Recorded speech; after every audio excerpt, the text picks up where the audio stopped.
I'd like to welcome you all to the forum this evening. We're delighted to have two fascinating speakers to address an issue of our times. The topic of this evening's discussion will be Northern Ireland, the prospects for a resolution of the conflict. We have two speakers who will each speak briefly, 10 or 15 minutes, to give you all lots of time for questions. Our first speaker will be Mr. Billy Hutchinson, who is press officer and executive member of the Progressive Unionist Party. Mr. Hutchinson grew up on the Shankill Road in Belfast and became active in the Ulster Volunteer Force, a loyalist paramilitary organisation. In 1974, he received a life sentence for loyalist paramilitary activities. He served 16 years in prison, where he earned a BA in social science and acted as senior spokesman with government officials. He is now the project director of Springfield Intercommunity Development Project, which is a cross-community project on the Peace Line in West Belfast. He is involved in a number of community programs, from the Housing Association to the youth training programs. And as anyone who has been on the ground in Belfast recently, he has been a force for peace at recent times in Belfast. Mr. Alex Atwood is a member of the Social Democratic and Labour Party. He has been a member of the Belfast City Council since 1985. He is a graduate of Queen's University in Belfast and is a lawyer by profession, though I've assured him we won't hold that against him. He served as a representative to the Forum on Peace and Reconciliation in 1994 and is currently a delegate to the multi-party talks which have been taking place under the chairmanship of Senator George Mitchell. His particular interests include policing and human rights issues. Now, while both of our speakers tonight represent two different perspectives on events in Northern Ireland, I have learned in the course of the evening that they have a great deal in common. First of all, they both represent an area in Belfast which has the highest unemployment of any area in Britain, official unemployment rates of over 30%.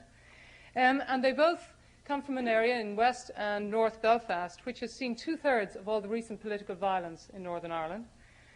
And finally, they have in common the fact that they both completed the Boston Marathon last year.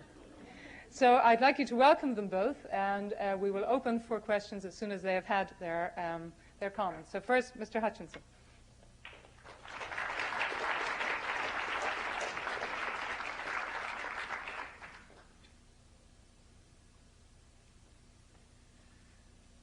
First of all, I would like to say how great an honour it is to be here. I think this is my third occasion of being at the Kennedy School. I came here back in October '94, just after the two ceasefires that were announced in Northern Ireland. And I was here last year for a week when I spent a week here in the school with other political parties from Northern Ireland, examining what was happening around the rest of the world and trying to learn. And it was a very positive experience. So I'm glad to be here tonight. Northern Ireland, the prospects for a resolution of the conflict. I would want to start off with a quotation from Martin Luther King, and that is, "True peace is not merely the absence of tension, it is the presence of justice." And I think that that's what we must strive for in Northern Ireland to achieve. We must try and achieve justice in our society, and it must be present in all aspects of our lives, irrespective of religion, race, gender or disability. We must build a society that is pluralist, that is free from fear of persecution, and where people are judged for their human worth and not for their religious or political ideology. Now I would want to address a question. I would take issue with the title, Northern Ireland, the prospects for a resolution of the conflict. My reason for doing so is based on the assumption that there are not any apparent prospects for resolution of our conflict. In fact, I would argue that the centuries-old conflict, and you will notice that I don't actually put a length of time on it, because in Northern Ireland, depending on whether you're British or Irish, you always say how long the conflict is. If you say it's 800 years, then everybody knows that you're Irish, and if you say that it's only been 70 years, then people automatically know that you're British. Seriously though, I believe that a resolution of the conflict would be impossible, because both sides are diametrically opposed. The armed conflict has been carried out by Irish Republicans on the one hand, who want a 32-county socialist republic, and on the other hand by Ulster loyalists, who want to remain within the United Kingdom. Irish Republicans are totally opposed to any involvement of the British in Ireland, and the Ulster Loyalists are totally opposed to the involvement of the Irish Republic. The armed conflict is casting a great shadow over Northern Ireland at this present time, and this threat of violence, we all have tried to find out why it has come about or who it has come from. In terms of the threat of violence, is it because Sinn Féin were not given entry to the talks? Is it due to the lack of progress at the talks? Is it a manifestation of Republican frustration at the pace which peace process has moved? Or is it due to the stark reality that a united Ireland isn't imminent?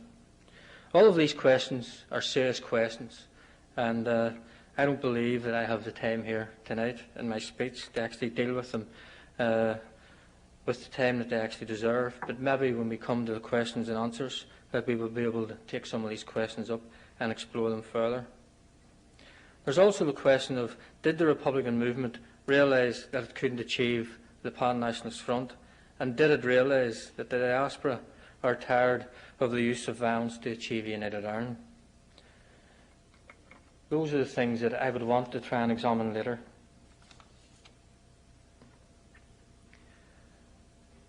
One of the things that we must be sure about, and whenever all of those questions are analysed, is that any return to armed conflict by Republicans or by Loyalists must be reversed.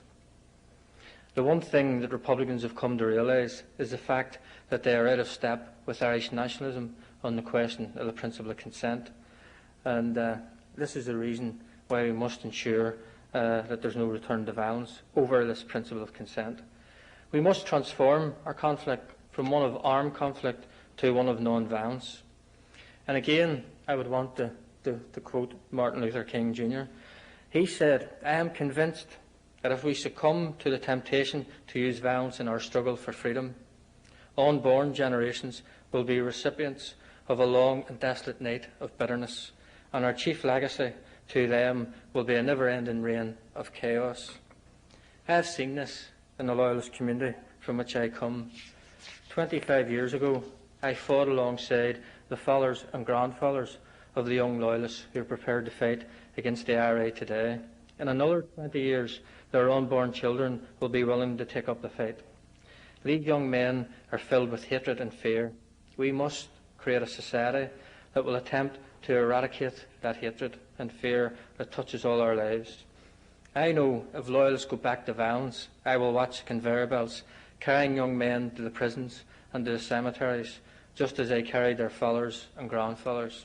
I would imagine that the situation is no different in the Republican community, so the decision to continue with armed struggle is one that will condemn our society to the legacy of a never-ending reign of chaos described by Dr. King. The transformation of our conflict needs to be addressed on a number of levels. For instance, government and political parties, grassroots community, institutions such as the churches and the education institutions, and of course the men and women of the Loyalist and Republican paramilitaries. We must attack all of these levels if we hope to build an inclusive process, and not one that excludes everybody except the political parties. The political parties could reach decisions with more speed if there was a feeling of ownership in the community. The people need to feel they can participate in building the future. The process must belong to all the people and not one side. In terms of this transformation of the conflict that I would talk about, and about working at different levels to try and achieve that, I think I would like to explain a bit about that. I mean, in terms of government and political parties, there's a lot of things that need to be done. We have just watched the talks, which started on the 10th of June last year and ended last week. They were long, they were slow, and they were laborious, and there was very little progress made in those talks. I think that there would have been even less progress made if we hadn't had a chairman of the capability of Senator George Mitchell. And I think it's important that we try and look at what can be done in terms of moving this forward. It's about getting political parties to look and examine other things that are happening in other areas of the world where there's conflicts, and I think that we aren't exactly the same as South Africa or Nicaragua or Israel or Palestine, but there are examples there that can be used in terms of trying to resolve that conflict. Again, in terms of grassroots community, there are quite a lot of people who don't belong to political parties, but are involved in the community and have suffered from some of the worst violence. And those people have been able to use their influence in terms of holding the communities together and ensuring that things didn't get worse. So we actually need to work with those people as well and build up those relationships and ensure that political parties and the community groups are actually connecting and know about these relationships. There's the churches and the education institutions, and I think that quite a lot of people in Northern Ireland, particularly those people involved in political and community life, would be critical of the role that the churches have played over the last 27 years. I think that they have probably played a spiritual role and have refused to condemn things in a sense, or to talk out about things rather than condemn, but to talk out about things that shouldn't have been happening in their communities.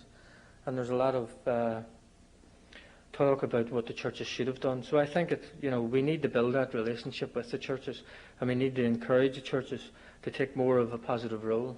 And I know that the four main church leaders visited here about 5 years ago, and I know when they came back that they were quite enthused about some of the things that they had learnt here in America. Unfortunately, they weren't able to carry that forward, and now out of those four leaders who visited here, there's only one that still remains. So I think it's important that we do that. And of course, we've got educational institutions, and unlike Harvard or the Kennedy School of Government, I would feel, and our party would feel, that these people have not played their role. They have been given all sorts of donations from all around the world and have been made campuses of the United Nations. And they have looked at every conflict and they've examined every conflict in the world but our own. We're sitting on their doorstep, and they haven't came to interview people who have been involved in the conflict or to try and find out why the conflict happens. And they tend to sit in offices and read papers that are produced either by loyalist paramilitaries or Republican paramilitaries or by political parties. That isn't good enough. They have resources and they have people, and they should be doing the work on the ground that is being carried out by particularly American educational institutions. So, I think that they need to examine their role and ensure that they play a better role in the future. It's about getting all of those levels working together. There's also the important role of those people who are involved in loyalist and Republican paramilitaries. I think if we're going to move the peace process forward, we need to have people who can influence them. And I think that, I suppose, the end term in Northern Ireland in terms of conflict resolution is insider parcels. And there are quite a number of people who have been released from the prisons in Northern Ireland, both on the Republican and the Loyalist side, who have played a very, very positive role in terms of trying to bring peace to Ireland, North and South. And I think that we need to examine what those people have done and try to encourage them to actually continue to do that. They helped to deliver a ceasefire once, and I think that they can do it again. So it's important that we actually do build up those structures within our society, right through all of that, and make sure that they all connect at some stage or the other. But there are lots of problems around the term resolution and around why resolution can't happen.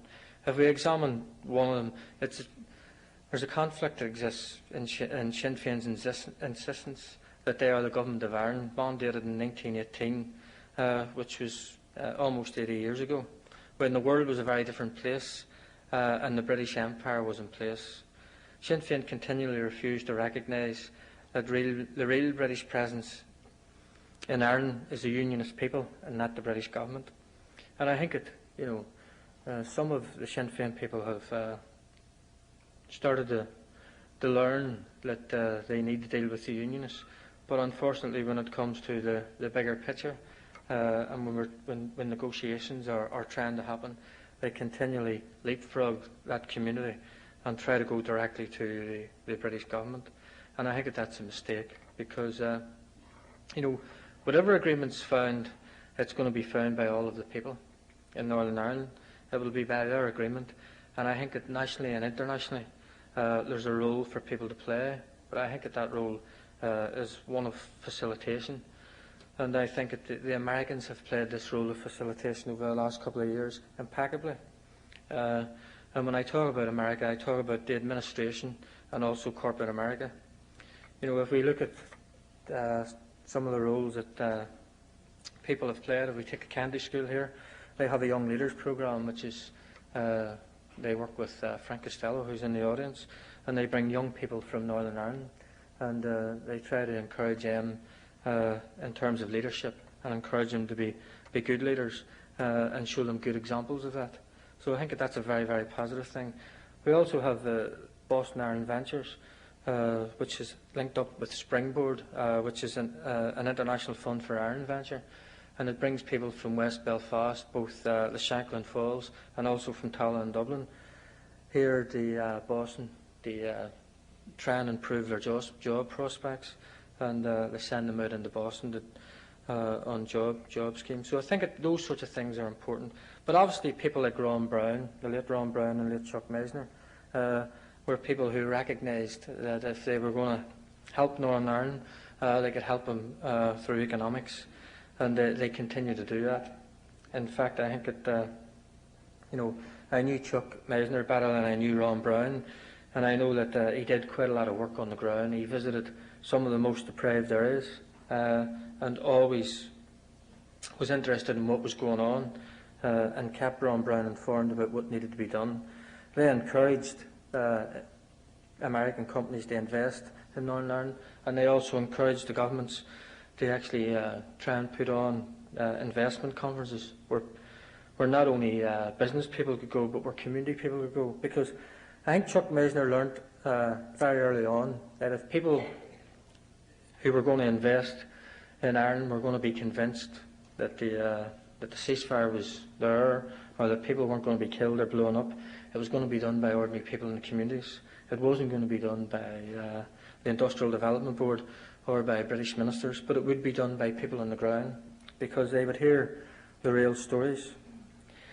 And obviously, the other person who's an American and has been quite involved has been George Mitchell, who has chaired the talks. George has shown quite a lot of patience with us all at the talks, and he has done quite a lot to move the talks on. I think that his role has not been recognised to the full extent of what he has done, but he has played a very, very positive role along with his colleagues. I think that some of the things, if we are going to transform our conflict, that need to be dealt with now and not wait until we have a settlement, is our education system. I think that we need to find a quality in our education system. And just earlier we were having a discussion. I think that it's important that we actually promote the idea of integrated education in Northern Ireland. The problem with integrated education is that it is opposed by the churches, and particularly the four main churches, and they have opposed this tooth and nail. But if we are going to get anywhere in Northern Ireland, I think that we have to start with the children, and we have to allow our children to be educated together, to learn together, to share the history, and also respect the diversity that exists. And I think that if we don't teach our children that early on, then we will have problems. But it's not the panacea for all our ills, because we still live in segregated communities, and I think it'll be quite a time before we'll be able to live in any other integrated type of communities, unless it's a middle class basis. But in terms of the people who are in conflict, in the main, it tends to be people from working class backgrounds, and it's highly unlikely that they're going to integrate in their housing at this point. But we do need to tackle the whole idea of integrated education. We also have a system in Northern Ireland where we have the government are telling us, that we should come together and we should get agreements, and we should be moving the process on, and we still have them pumping £280 million a year into an education system which teaches our children separately. and also trains our teachers separately as well. If you're a Protestant teacher, you're taught in a separate training school from a Protestant or from Catholics. So that is separated as well, and I think whichever government comes into power after May, they need to take a serious look at this and look at how they can actually change that whole ethos of education and training teachers, and also integrating our children. Obviously, the other opportunity that exists at the moment is in terms of economic development. I think if we create jobs, it won't stop the violence, but it will go a long way to helping, I suppose, sustain whatever type of peace process that we have, or encouraging a peace process to grow. Because one of the problems is, irrespective of whether you're a Republican or a Loyalist, and you live in an area of high deprivation, the problem is that our young people are getting up in the morning, they have no work to go to, and they continually feel that they have no self-worth. And if we are going to change that, then we need to try and create those jobs, because it is important that we show people that we have some sort of pride in our country and in our communities, and that we want to try and drive the thing on in terms of being able to create jobs, put people into work, meaningful work, and it's another way of getting people to actually interact. One of the things about Northern Ireland is that whenever you're growing up in Northern Ireland, you're born in separate hospitals and you're buried in different graveyards, and people can go through their whole lives and not have any communication with somebody from a different religion. And that might sound strange to people here in the United States, but that's the way it is. And it tends to be, if you come from a low socioeconomic background and live in what essentially is a ghetto, then you could go through life without having meeting somebody of the opposite religion. The problem with this is that it creates all sorts of stereotypes, and it makes the position even harder whenever it comes to trying to transform or resolve that conflict. So therefore it's important that inward investment happens, and that young people are being trained for jobs, and that those jobs are fair and that they're equitable, and that people get jobs on their merit and not on their religious or political affiliations. It's important that that happens, and we must try and do something about that. I think that some of the expertise that exists in America for growing small companies can be used to help people in Northern Ireland. I think over 50% of the people employed by the private sector are employed by Northern Ireland companies. So it's important that we try to grow our indigenous companies and don't rely on inward investment from multinationals. But we must also try and encourage any investment that's going to come from either North America or from Malaysia or wherever. And I think that we have to continue to do that, because it will play an important role in this whole transformation. I would want to sort of say that we are going to have questions and answers, and I'm quite sure that people would have quite a lot of questions that they will want answered. I have tried to give an outline of what the situation is in Northern Ireland and where we need to move to. I don't think that I have the answers of how we transform a conflict, and I don't think that anybody else has. I think that we have a lot of hard work ahead of us, and what we must do is carry out that work in a backdrop of peace, and all of this dialogue must be inclusive, and at the end of the day the people of Northern Ireland must agree it, and once it's agreed, irrespective of whether my party, Sinn Féin, or any other party disagrees, if the majority of people say that's what they want, then we have to accept that. And we all have to hold our hands up and say that this is the democratic process. And sometimes we may not like what the democratic process throws up, but what we have to do is agree with it, because it's the only democratic process we have. Thank you very much.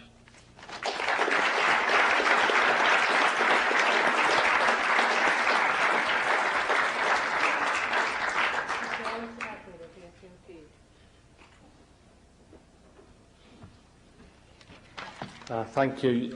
Like Billy, I'd like to thank those who are responsible for the invitation to this body. I noticed in the reception room that President Clinton spoke at this body once. I'm lucky enough to have had one conversation with President Clinton in my life, and that was in Belfast City Hall when he came there a short time ago.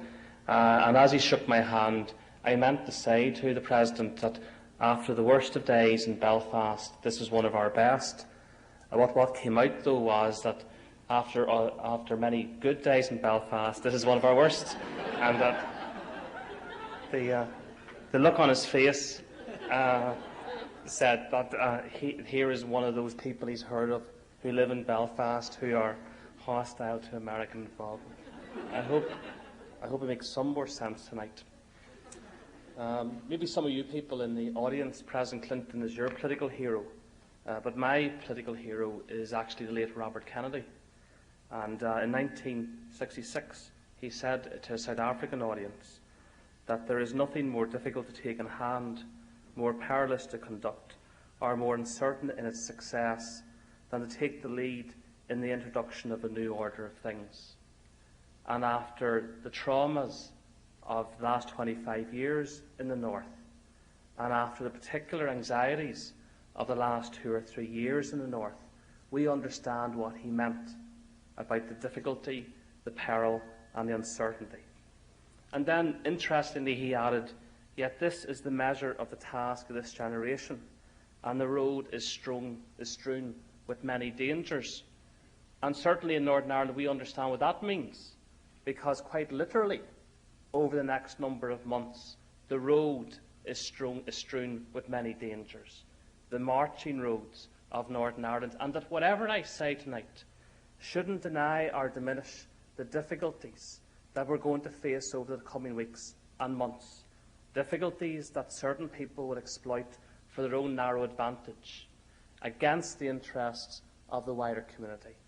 And that whilst I will outline a strategy of some hope and a notion of some possibility in Northern Ireland, I do not wish to deny or diminish the possibility of an escalation or a conflict over coming times.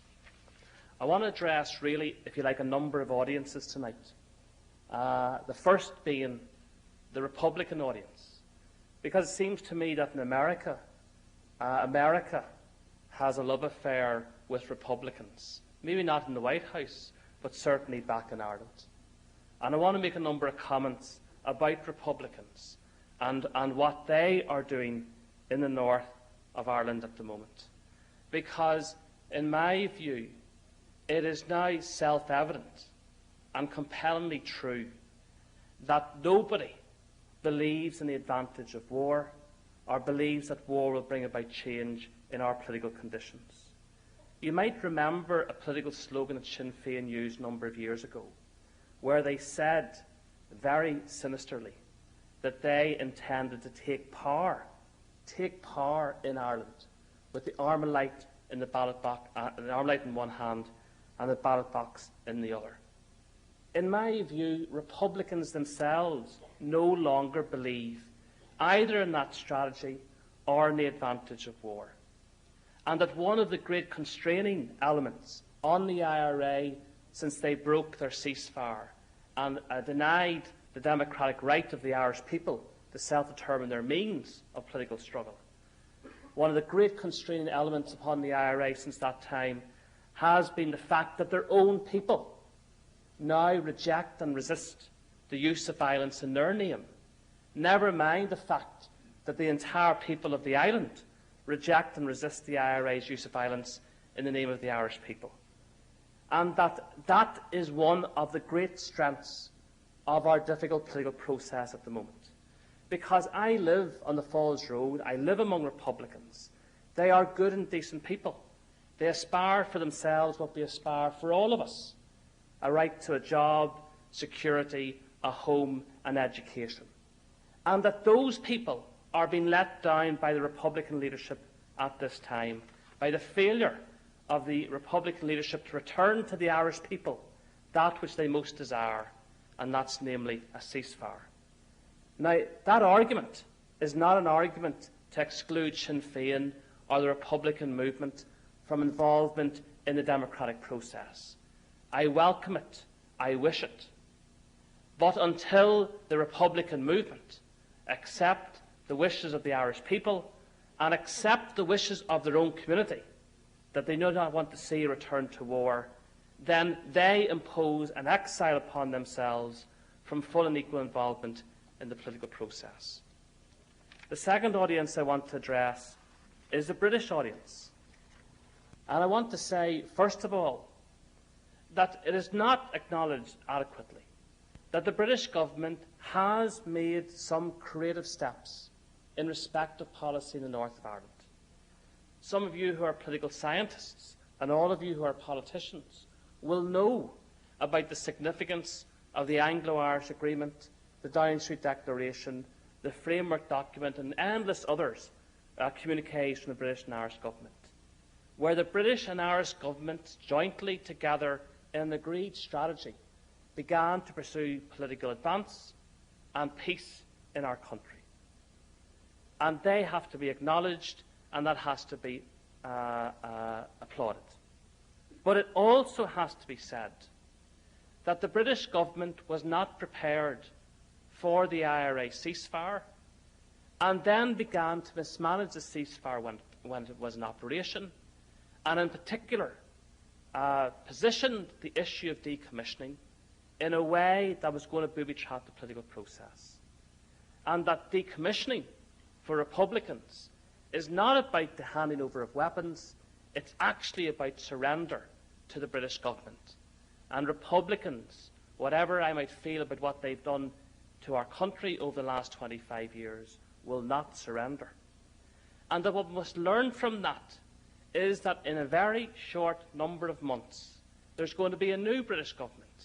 And that British government must prepare itself either for ceasefire or at least to move on issues that can advance the political process and the peace process. And what I would suggest to them, that in the early days after they come into power, in order to bring about the possibility of political advance, is that they first of all work in an agreed way with the Irish government, injecting three qualities into the political process: dynamic, direction and deadlines. Because that will tell people that the political process is sustainable and works. And at the same time, the British government should take initiatives that which justice demand in any case, but which can build confidence in the political process on a wider basis. And in particular, they should do that in the 3 R's of Irish politics, which are repatriation, release and repeal of repressive legislation. And that, in my view, that will be able to exploit that which exists within the wider community in the north at the moment, namely that there's no advantage to war, that there's no need for war, and that we want to get round the table. The third thing I want to talk about is actually about Billy Hutchinson, and to talk about what he represents as a representative figure in Northern Ireland society at the moment. If I ask people in this audience at the moment to put up their hands and say, who is Irish roots, who is Irish American, who is Irish, I would suspect quite a few of you would. But so would Billy Hutchinson. He would accept, and his wife Eileen would accept, that he is Irish. Now, he would do that not to deny the fact that he is British, that he has a loyalty to the British Crown, that he values the British Union, the fact that he values a British way of life, heritage and values. But when people from his tradition can put their hand up and say that they too are Irish, then I think there's a cultural shift in our politics that is deep and is significant and is profound and is going to have a major impact. I'm sorry to quote Bobby Kennedy again, but that's all he ever do back home to the... And he also said in another speech that few men are willing to brave the disapproval of their fellows, the censure of their colleagues, the wrath of their society. Moral courage is a rarer commodity than bravery in battle or great intelligence. Yet it is the one essential vital quality for those who seek to change a world that yields most painfully to change. As you heard, Billy Hutchinson previously used physical bravery to make a political statement in our country. But it is his moral bravery and the bravery of loyalists like him, and bravery also of endless numbers of unionists in our community, that can bring about change in our society that yields most painfully change. Because Billy Hutchinson and Eileen Hutchinson would be the first to say that they are only representative of people in the unionist community, the unionist churches, and the unionist commercial life of our country, who are of that mind, who are prepared to use the word of your President, take risks for peace. And that whilst you this summer will see headlines that define the unionist people in a very narrow and abusive way, as they insist to trample the rights of the nationalist people by walking down streets where they are not welcome, remember that Billy Hutchinson and people like him exist, and that they actually speak about that which is emerging within the unionist community, namely a community that is prepared to accept change, is prepared to accommodate nationalists on the basis of equality, and will go into change even if they're not enthusiastic about some of the changes that will come. The fourth issue I want to talk about is about you, is about America and about Americans, and about what your role, in my view, should be in our society at the moment. The most famous quote, I think, of your president since he was elected 4 and a bit years ago was what he said in Belfast when he said, "Take risks for peace," that America will stand by those who take risks for peace. And we know what that means in Belfast. We know that when Chuck Meisner and Ron Brown and John Cullinane and Frank Costello and Governor Weld and Joe Kennedy come, they come to stand with us and to take risks for peace. And there is going to be a time in the very near future when, in my view, America will have to take risks for peace in our country. And they will have to do it by public exhortation and private persuasion. And they'll know when the time comes. And the governments will know when that time comes. But because of the standing you have in our country, and because that standing is seen to be impartial and does not favour one over the other, then when you've consolidated your position on Ireland, as it seems to me your government is doing at the moment, a time will come when you'll have to do a bit more. When you will have to inspire us to take those risks for peace necessary in order to bring about the peace. And that will come and come at the appropriate time. The second matter that you have to continue is that you have to continue to assist us on the economic front on 2 levels. The first, and really a one that's not fully understood in America, is to assist us in Ireland economically position ourselves and our own companies and our own businesses to avail of the opportunities both within the island, within the islands, within the European Union and within America. Because what people like John Cullinane and Frank Costello have indicated to us is how what we have, our skills base, our manufacturing base, the quality of our life, the quality of our young people in the education system, how that should actually be much more better presented and positioned in order to avail much more effectively of the economic opportunities that exist for our own companies back home, as well as position us to attract the companies from America and elsewhere that can bring about a sustainable economy. Because, as Billy and myself know, given the level of disadvantage that exists in the Falls and the Shankill, it is economic inequality and economic disadvantage that fuels those who feel they don't have a stake in society and who want to kick back. Either kick back at the nationalists who are getting all the jobs, or kick back at the British state who's not given us any jobs. And in that way, economic diplomacy has a very real and intimate political effect. I know I'm going to finish soon, so we don't have to panic. The final thing I want to say is also, in my view, a message of some hope. And that is about the people who we are.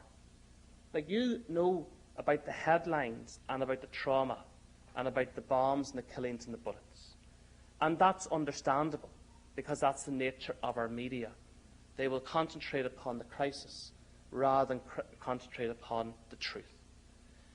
In fact, it's appropriate that you know about our crisis, that you know about how the spilling of blood on the brain and on the memory of a nation, as a South African poet once said, has traumatized and affected us.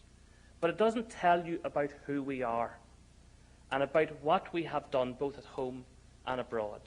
It doesn't tell you that Belfast is not a Bosnia. And the reason it's not a Bosnia is because of the defiance and dignity of all its citizens who refused to not stand up against the forces of political and paramilitary extremism, and about the depth of character and courage that that took day in and day out when it was very easy to give up. It also doesn't tell you about what we have done to contribute to the world. Most of you, or quite a few of you, would have come here in a car tonight. What you won't know is that the first tower was designed and built by a man called John Dunlop in May Street in Belfast in 1887. That the ABS braking that you might have in some of your more expensive cars, the students won't have that obviously, was designed and was previously known as the FF braking, named after Harry Ferguson, the Ferguson formula, who was a designer who lived outside Belfast. What you probably don't know is that your vertical takeoff jets and the ejector seats in those jets that you use in various adventures around the world were designed, unfortunately, in Belfast. And that what you won't know is that the ropes that your Navy used in your dockyards here in Boston when you had them were built and designed in Belfast. That's what we have contributed, historically and traditionally, to the economy of the world.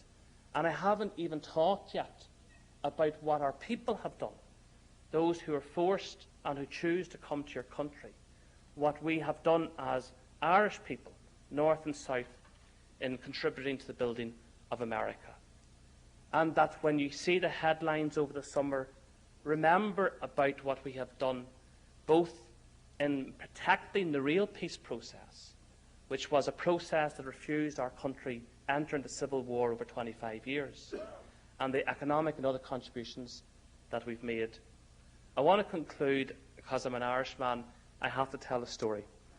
And I hear that this story is true. And the story goes that years ago, the warriors of Ireland, because we are, as you might have gathered, a warrior nation, gathered to pick a new king. And after much deliberation, they chose Brian Boru. And as the Irish are great talkers, they talked late into the night. And they talked about what was the most wonderful noise, or most wonderful sound in the world. One person suggested that it was the sound of a skylark in the fields in the morning. Another person suggested it was a young woman talking about her first love. The warriors were, after all, a very romantic people. But after talking about it for many hours, and typical of the Irish people, they couldn't agree. So they went off to Brian Boru and they asked Brian Boru, what do you think is the most beautiful sound in the world? And he said, listen, listen, that is the most beautiful sound in the world. The warriors, obviously being confused, didn't understand, and asked Boru, what do you mean? And he said, listen closely and hear the sound of men and women going about their business in peace and building prosperity. That is the most beautiful sound in the world. In the fall of '94, that was the beautiful sound we had in Belfast. And that is the beautiful sound we will hear again.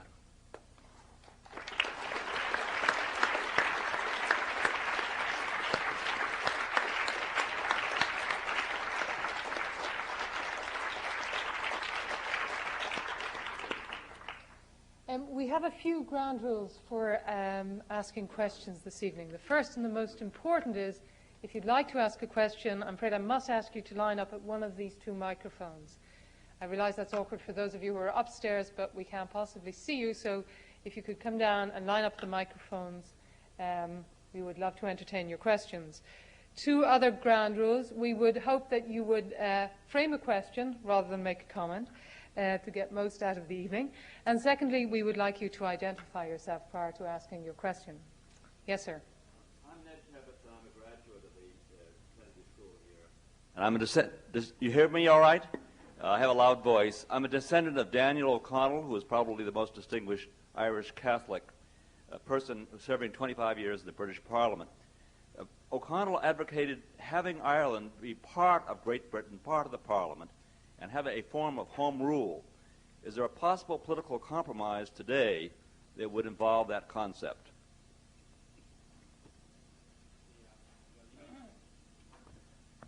No, sorry. You might be interested to know that just last week, a bust of Daniel O'Donnell was erected in my old school in Belfast, St. Malachy's College. And it's the first time, I think, for maybe 100 years, that an Irish man of his significance in our country has been acknowledged in Belfast in that way. And I hope that as a descendant of Daniel O'Connell, you might particularly appreciate that. As for your proposal, if the Irish people, by referendum, choose any political outcome, then as an Irish Democrat, I would have to accept that outcome. Whatever political model that they might choose, I will have to live with, because if that's endorsed by a majority of the people, then that's what we will have to accept, as Billy outlined. I don't think that that is a political model that is high on anybody's agenda at the moment. Maybe I'll be surprised when we get into substantive negotiations. And let's hear the argument, if there is an argument. What is more important, though, as an Irish nationalist, is that in any political settlement, we have to acknowledge, as Irish nationalists, that which those who define themselves as unionists respect and value. That we, as Irish nationalists, have to respect the fact that they value the British monarchy, that unionists value the British Union, that the unionists value being called British, and that the unionists value that British way of life, heritage and values. And that I would suggest that that is the real challenge to Irish nationalists. Are we, at this end of this century, generous and creative enough to accommodate on a basis of equality those values which I've just outlined, which unionists value above all else? And that is there a political model that we can design that gives expression to that?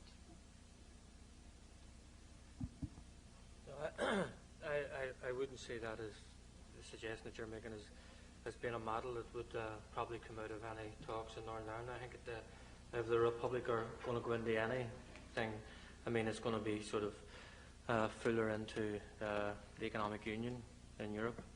And I think that's where their future probably lies, rather than in some sort of restructuring of the British Isles. But I do believe that because of the outcome that is possible in Northern Ireland, there will be a different relationship between the Republic of Ireland and the rest of the British Isles. But I don't think it will be one of sovereignty. I think there will be a working relationship where there's agreements across a number of sectors and issues.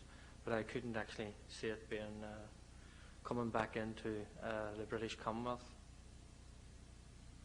Thank you. Frank Costello. Frank Costello, my question is to both of you. I was just in Belfast recently, and Alex, you mentioned the winds of change in the unionist community, certainly reflected by Billy Hutchinson. But to both of you, while I was there, I saw other winds of change in the Belfast newsletter, a staunchly unionist paper, and also Ken McGuinness, unionist MP, staunchly unionist, both recommending that there be an apology for Bloody Sunday, of the killing of 14 unarmed civil rights marchers in Derry 25 years ago.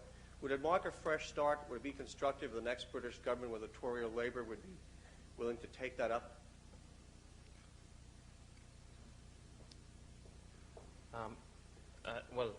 Yes. What was it that somebody once said? That pain that cannot forget falls drop by drop upon the heart, and in our own time comes wisdom through the awful grace of God. I think that the pain that people have suffered over the generations in Northern Ireland has actually now begun to become wisdom, and that for a man who's made many unwise statements, Ken McGuinness's statement, beginning to indicate that what happened on Bloody Sunday was the killing of innocent, unarmed people, was a statement of some significance. And that the more people like that make those statements, then the more people begin to say that the harm done one to the other and one community to the other is acknowledged, and in the acknowledging of the damage done, then we can begin to get on with the rest of our lives.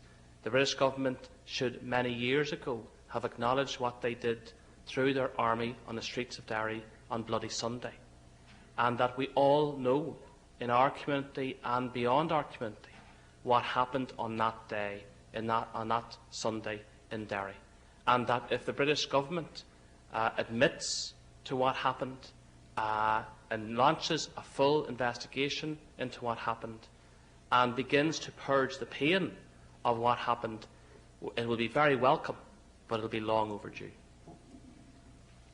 Yeah, I think that there is a wind of change, particularly in the newsletter. It has been bought over by the Daily Mirror.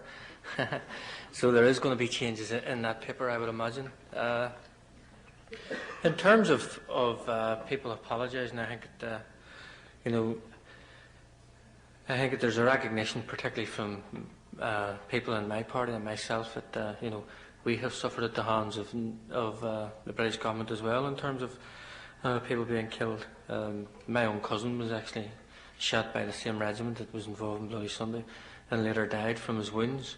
But I think we get into this whole issue of people apologising and not apologising, and even though the Loyalists apologised for the deaths of all the innocent people in '94, we were still criticised for it, because people says, well, they didn't really mean it anyway.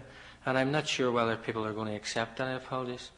I think what we need to do is that we need to accept that there was wrongs done in the past, and we need to get on with it. Otherwise, we're going to be asking everybody in the country to say, I apologise for A, B and C. We'll be looking the IRA to apologise for Enniskillen and for bloody Friday and for all the missing, and the Loyalists do the same. And I think we have to be very, very careful. But there is an onus on people to recognise and to admit that they have been involved in wrongs in the past. And I think that's up to all of us who have been involved in that, to actually come out and be honest and say it. But, it hasn't happened. And I don't think it will happen quite quickly. Maybe there's lessons to learn from what's happened in the South African process. And we maybe need to examine that. But I don't think that if people continue to sort of push for apologies, that we move the process on. But I think it's up to individuals, whether they're governments or organisations, they actually do it in some way and have it over and done with, rather than going through a whole list of apologies that have to be made. Thank you. Yes, sir. My name is David Gray. I'm a student at the Kennedy School and also at the law school. I believe Mr. Atwood, the quote from Aeschylus about wisdom, again, comes as Bobby Kennedy's, again, his favorite poem. My question is twofold. First, having to do with peacekeeping forces, and I'm wondering, you refer to Northern Ireland as no Bosnia. I wonder, as the international community plays some role, a large role there, I'm wondering if there's any talk or any possibility of the United Nations playing any role, I guess to both of you, in Northern Ireland. And furthermore, if the British forces there have ever taken upon themselves or have any potential or have ever had any claim to being some sort of neutral peacekeeping force between paramilitary groups on both sides. And then secondly, in reference to the repressive legislation, if there's any hope that you think the EPA or any of the type of criminal procedure or anything which seems particularly, I think Mr. Atwood would say particularly repressive, has any chance to be changed in the next administration? Yeah. Well, I think that one of the big differences over the last 20 or 25 years is that the problem has become internationalised, and that as a consequence has made some people escalate the conflict because they were getting an international focus on the conflict, and other people to use international pressure to bring about some change in the political conditions in Northern Ireland. You know, one example, the United Nations is involved in Northern Ireland. Every year it does a report on human rights in Northern Ireland, and that report, as I'm sure the representative of the British government will concur, is usually embarrassing to the British government in relation to its treatment of the citizens of Northern Ireland, whether it's arrest, detention, search, the court system, the use of weapons that kill and maim. And therefore, that internationalising of the problem has been very important. Similarly, the internationalising of the economic debate, the pressure brought via America, in many ways, has ensured that the British government has felt obliged to bring about equality legislation that is much more focused and effective than it might otherwise have been. So the problem is internationalised, and in fact that is one of the reasons why there are more opportunities both to expose what's going on and to begin to resolve what's happened. I don't think that bringing in an international peacekeeping force is justified in terms of the security situation, but helpful in terms of the political situation. In respect of the repeal of oppressive legislation, I don't hold out much hope, because even if there's a Labour government, the Labour government only last week again supported in effect the reintroduction for a year of legislation that is deemed to be the most draconian in Western Europe in relation to the movements of people between Britain and Ireland, and therefore repeal at this time doesn't seem to be high on any British government's agenda, least of all the likely next British government. Yeah, I think the internationalising of the situation has happened, and I think it would sort of it wouldn't improve the situation by bringing in troops from the United Nations. I think what we need to do is that we need to examine the laws that are there, and also examine, I suppose, what we have got in terms of the British Army or the RUC. And I think that there's, quite a lot of issues there about how we actually deal with this.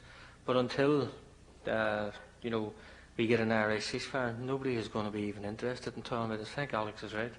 I think there was 14 people out of 600 and odd last week voted to do away with the Prevention of Terrorism Act.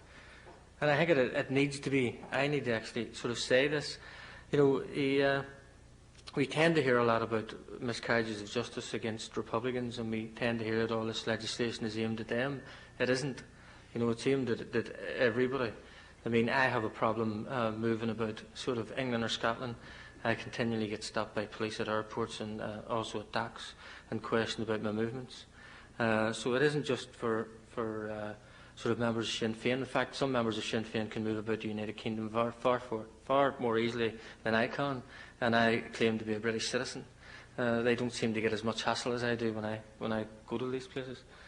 So I think that needs to be sort of pointed out, that this legislation is against everybody who would be involved in any sort of, or have any sort of connections with any of those organisations. So it is important that we repeal all that. But at the moment, it isn't going to happen while there's an IRA assaults going on, and we need to get back to a ceasefire, and then we need to get rid of all that, because our answer, or what we need to ask then, is why do you need this legislation if there's no, forms of terrorism going on anywhere in the United Kingdom? So I mean, they will probably say that they need to keep it the fight against Islamic fundamentalism or something, but I mean, they won't need it against people who are coming from Northern Ireland or the Republic. Thank you. Yes. My name is Pat Marr, and I'm with a group called Peace Watch Ireland that works with grassroots activists in the North on human rights and justice issues. And in that context, I'd be interested in hearing both your comments on a few issues. One is the incarceration and denial of bail to Roisin McAlliskey. The second is the right to march issue, and particularly the report of the North Commission. And lastly, how you both may expect to protect labor rights and human rights in the globalizing of trade in the North. Around the world, the globalization of the economy certainly hasn't meant the protection of human rights. So I'd love your comments on those three things. Thank you. In terms of Roisin McAlliskey or anybody else who's held in prisons, I think that we need to look at these issues and sort of take them from a human rights point of view. And there's no denying that what's going on with Roisin McAlliskey isn't probably the right way that she should be treated. What I would like to say is that there are other people who have been getting treated even worse, and there's a loyalist ceasefire. And I think that we need to examine that as well. And I would, sort of ask people who are involved in human rights in America to start looking at what's happening to loyalists. We've had a ceasefire for over 20-odd months, and we have a person in prison who's suffered a brain hemorrhage. His daughter committed suicide, and he was refused. They refused to allow him from the prison to go to his daughter's funeral, and they've also refused to release him. We have seen people who have been moved from a jurisdiction in the United Kingdom, who are IRA people, and moved into the Republic because they've been sick and to be closer to their families, and we can't get people released. So I think that there are still a lot of things wrong, and I think that the British government continually shoot themselves in the foot over human rights issues. But I think it needs to be understood, because I think that the message goes out around the world that this is against Irish prisoners. It's against all the prisoners. And I think that one of the problems is that the Tory government were elected in terms of law and order, and Howard, who's the Home Secretary, has been very, very tough on prisoners, and not just on political prisoners, but also on what they call ordinary decent criminals. And I think that, we have to look at it in that context. That's not justifying what's happening to Roisin McAlliskey. I don't think that, she should be being treated the way she is. But I do think that I need to make a point that there are other people who are being treated even worse than her, and have been for the last number of years, and they need to be rectified as well. In terms of marching, I think it's an issue of civil rights. I don't think that the North Commission goes far enough to deal with it. I think that the North Commission is okay if we can reach some form of agreement between the communities and those people who are trying to march. But we would say that it has to be a civil rights issue, and it shouldn't be on the issue of orange parades. It should be on the issue of parading for human rights. Whether that's a Sinn Féin parade, whether it's a parade for gay rights, or whether it's a parade for unemployed, for people who are long-term unemployed, we should be treating parades as people's human rights to do that, and their civil right. And we need to actually examine that. We also need some sort of legislation which is built into a tribunal or a court that can take a decision and be consistent in that decision, and not change from one parade to the other. And I think that the only way to do that is to have legislation and to set up a tribunal or a court to deal with it. I think it's unacceptable at the moment to leave it up to a senior police officer or the chief constable to decide whether there's going to be greater public disorder if a parade goes ahead or not. And that's the way it works. So it's whoever can rent the biggest crowd. And I'd have to say too, what concerns me about the whole parades issue is that people in Northern Ireland will travel 100 miles to be insulted. And unless we change people's attitudes, in terms of having respect for that diversity, then we aren't going to solve our problems. Yeah, in relation to Roisin McAlliskey, who is being held in a London prison, awaiting extradition or possible extradition to Germany for alleged IRA activity. In my view, a political decision was taken by the British government to try to break Roisin McAlliskey's will, to break her will and for her to accept extradition.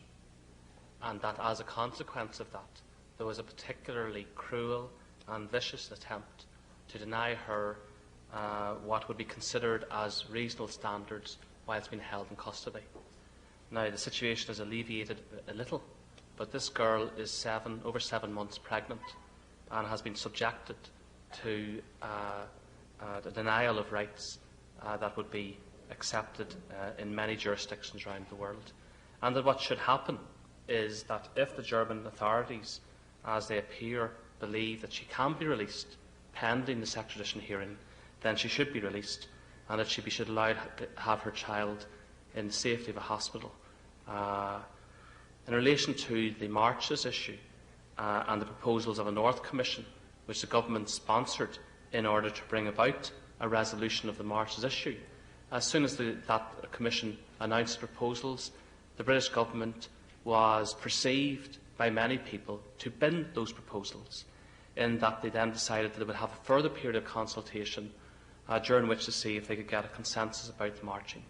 What we need, though, on the marching issue is that residents, other interested parties, and a marching order, either through direct or indirect dialogue, achieve a consensus about what marches, if any, should go down what road at what time. That's what we need.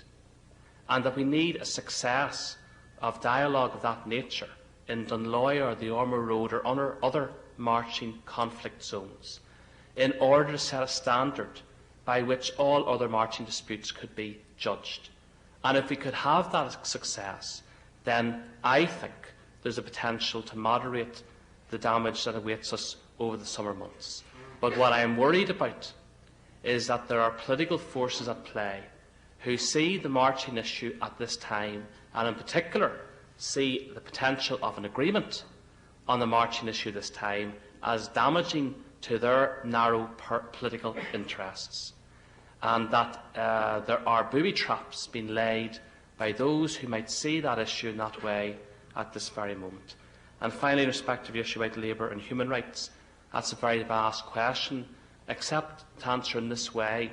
When the Forum for Peace and Reconciliation was set up by the Irish government after the IRA ceasefire of 1994, at the very time when the Forum was suspended because of the IRA's return to war, there were 2 draft reports awaiting approval by the Forum.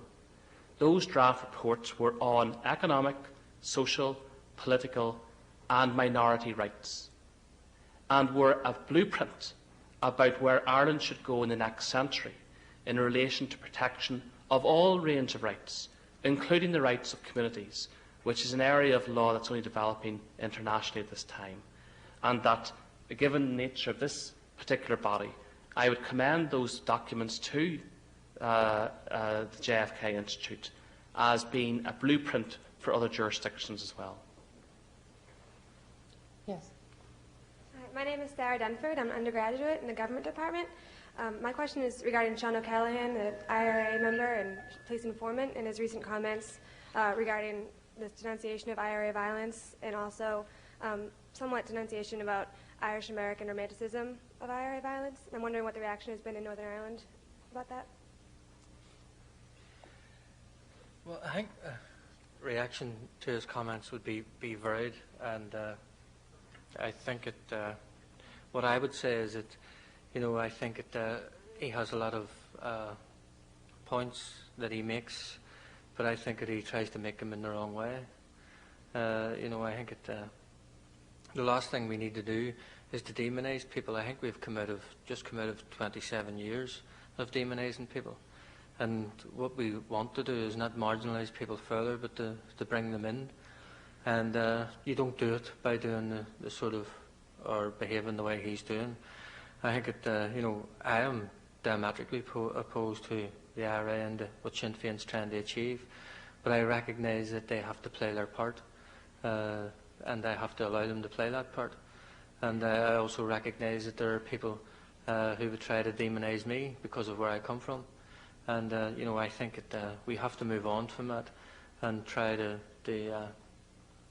encourage people from those sorts of backgrounds to actually move towards non-violence. It's difficult because people do have a notion of America, and I think that, America do play a key role in terms of stopping the IRA achieving what they want to achieve. I mean, I spoke at one of the summer schools in the Republic in '95, before the IRA broke our ceasefire, and there's no question of it. I mean, about the romanticism that comes from America, particularly. I think that Alex alluded to it in his speech about people who see this Republican fight. I can understand that people who came to America because of the famine or because of whatever else felt that they were forced out of Ireland by the British, and they take on that attitude. But I do think that that one of the things that the Americans did was that they exported from America the whole notion of violent republicanism, and that's why we have an IRA. And I think that the Americans are now putting that right.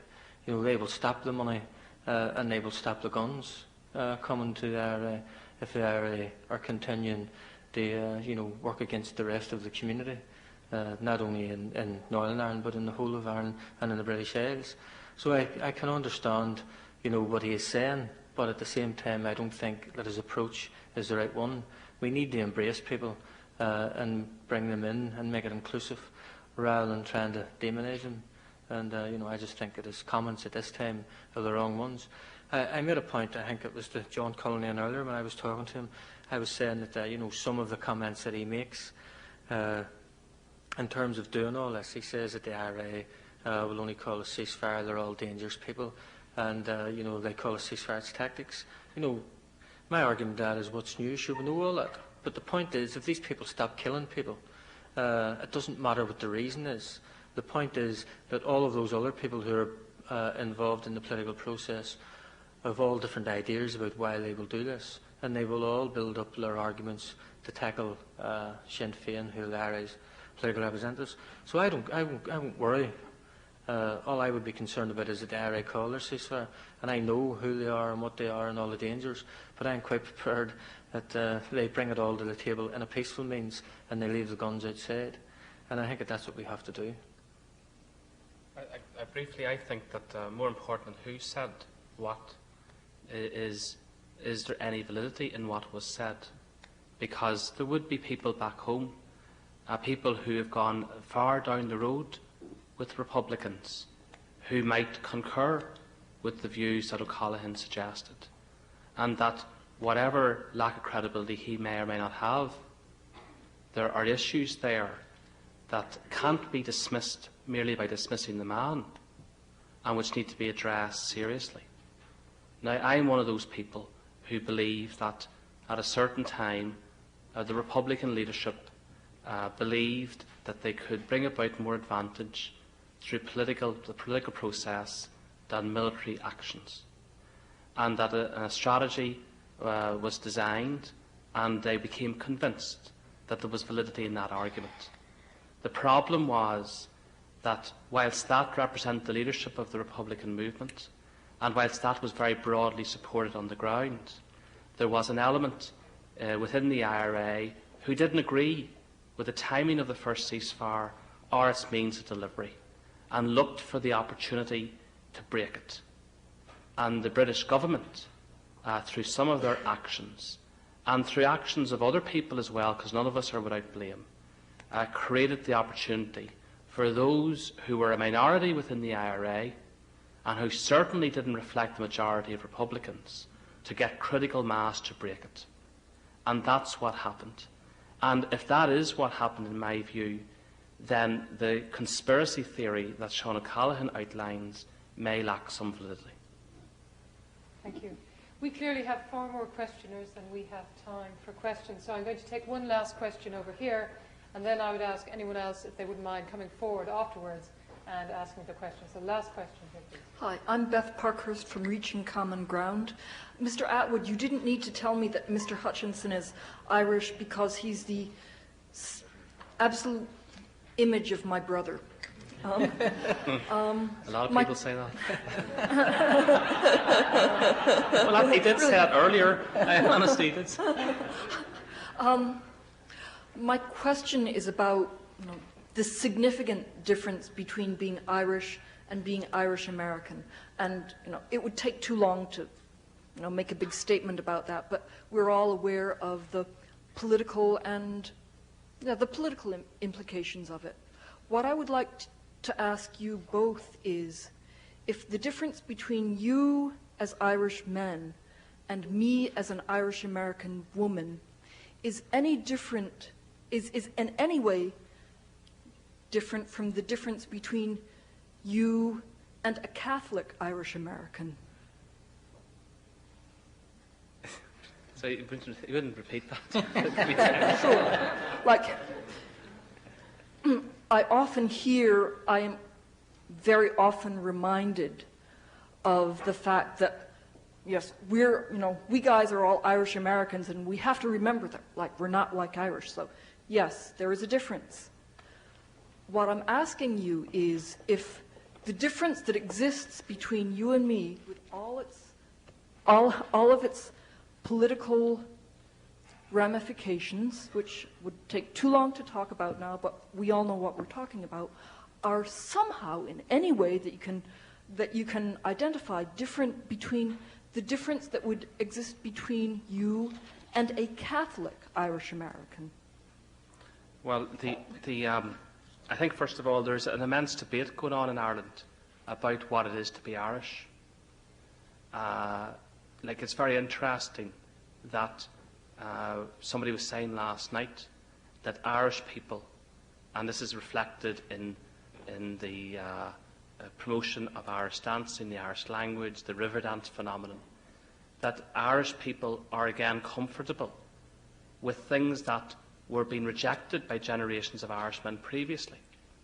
That this sort of Gaelic dancing, cultural expression has now become enlivened and enriched, when only 2 or 3 generations ago it was being sidelined and being dismissed. And I think that what that reflects is that there's a great debate going on about what it is to be Irish, and that as a consequence the Irish are becoming much more confident and assertive, both about their identity, about their role in the European Union, how they conduct their own affairs, their relationships with the rest of the world. And that I don't know how that's going to pan out. I don't even know if I'm answering your question, but but what I'm trying to do is suggest to you that whatever way Irish people relate to Irish in America, whether they're male or female, whatever religion they might have, is in a process of change, because the Irish people are in a process of change, a process most reflected in the election of Mary Robinson, who announced today that she wasn't going to stand for re-election in November this year.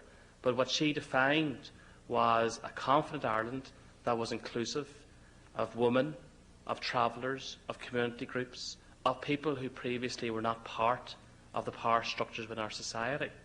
And that I think that when you go back to Ireland and really look at what's going on, this introspective, defensive, anti-British and land-centred people is a thing of the past. And that in the south of Ireland, that's where I'm talking about, you have this very great revival and redefinition of what it is to be Irish in the modern world. I don't know if that answers your question, but it's the best I can do. I guess the answer is that you perceive me as Irish American, and my religion is irrelevant to you in who I am. Mr. Hutchinson.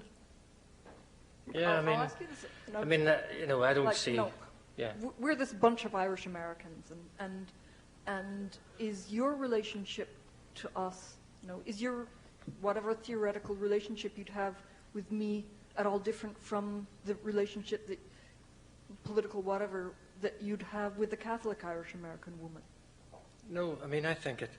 When I come to America and I meet with people who are Irish, I don't ask them what their religion is. Somebody said to me today that there's 44 million Irish Americans, and they say that quite a lot of them. Nephew yesterday. Right.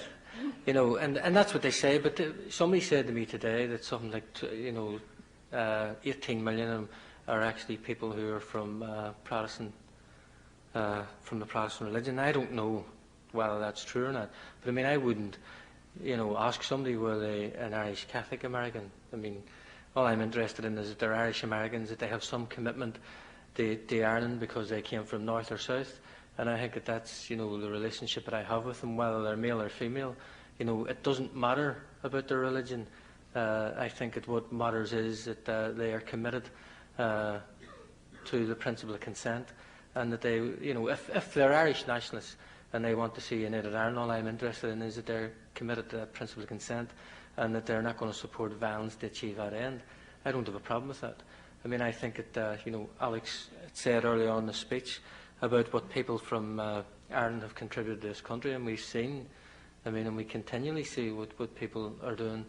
And I think that quite a lot of people from Northern Ireland who came from Protestant stock actually came here and achieved quite a lot. And, I think that my own family, my mother is a Grant and claims that she was related to Ulysses Grant, and my wife's mother was a McKinley and claims that she was connected to the McKinleys. So I think as a Protestant family we've done quite well for America. And Got any Jacksons in your family? No, well, I'm here for payback time. I'll give you all this. I hope that you are going to give us. But I mean, no, religion's irrelevant to me. I'm not interested in whether somebody's Catholic or whether they're Protestant. And back home, I'm not interested why people are Catholic or Protestant. I'm interested in their politics in terms of what they're trying to achieve. And if their politics is the same as mine, that's all I'm interested in. I think that, what I want to do is build a pluralist society for the future. And, I don't have any time for asking people their religion. And people continually ask me my religion. I happen to be born into the Protestant community, but my religion doesn't mean anything to me in that sense. My politics is stronger, and I have more sense of that. So I'm not interested in people's religion. I'm interested in what they're committed to. And if they're committed to the same things as me, that's what attracts me to them. I think that's an appropriate note on which to draw the evening to an end. I would like to thank in particular Billy Hutchinson for coming, for the courage to come and talk to what he could well have expected to be an unfriendly audience, and for bringing us a perspective which is not often heard in this country and still less in this town. I'd also like to thank Alex Atwood. I think in the eloquence of his exposition, he demonstrated that he has learned more from Bobby Kennedy than the ideas he articulated. And thank the Forum for the opportunity to put on this event. And thank you all for coming.